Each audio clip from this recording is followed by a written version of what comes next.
నమస్తే. అంతరిక్షం అద్భుతాలమయం. పరిశోధించే కొద్దీ కొత్త సంగతులు వెలుగులోకి వస్తూనే ఉంటాయి. అంతరిక్ష పరిశోధనలకు సంబంధించిన ఏ చిన్న వార్త అయినా ఆసక్తి రేపుతుంది. ఎక్కడో పాలపుంతలకు అవతల సుదూర తీరాలలో కొత్త గ్రహాలను కనుగొనడం, కృష్ణబిలాలు, తోకచుక్కలు, గ్రహశకలాలు భూమికి చేరువుగా ప్రయాణించడం వంటి వార్తలు ఎప్పుడూ ఆసక్తిని కలుగచేసేవే.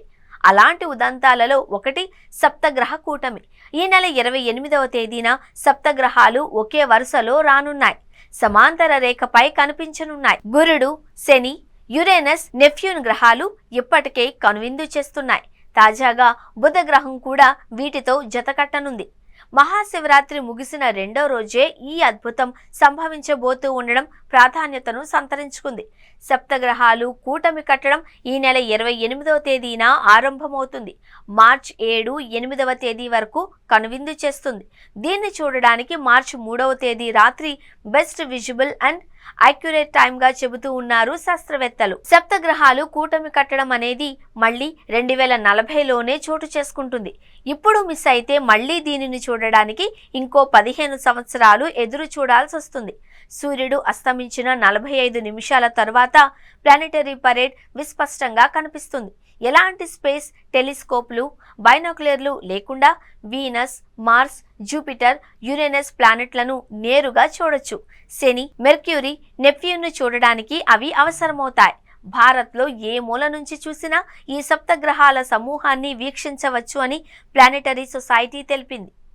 వీనస్ అత్యంత ప్రకాశవంతం కావడం వల్ల స్పష్టంగా దీన్ని చూడొచ్చు. సూర్యుడి నుండి చూసుకుంటే రెండోది. భూమికి అతి చేరువుగా ఉండే గ్రహం ఇది. భూమి బరువు, వైశాల్యంతో పోల్చుకుంటే దాదాపు సమానంగా ఉంటుంది. భూమికి ట్విన్స్గా భావిస్తారు. వాతావరణం మాత్రం పూర్తి భిన్నం.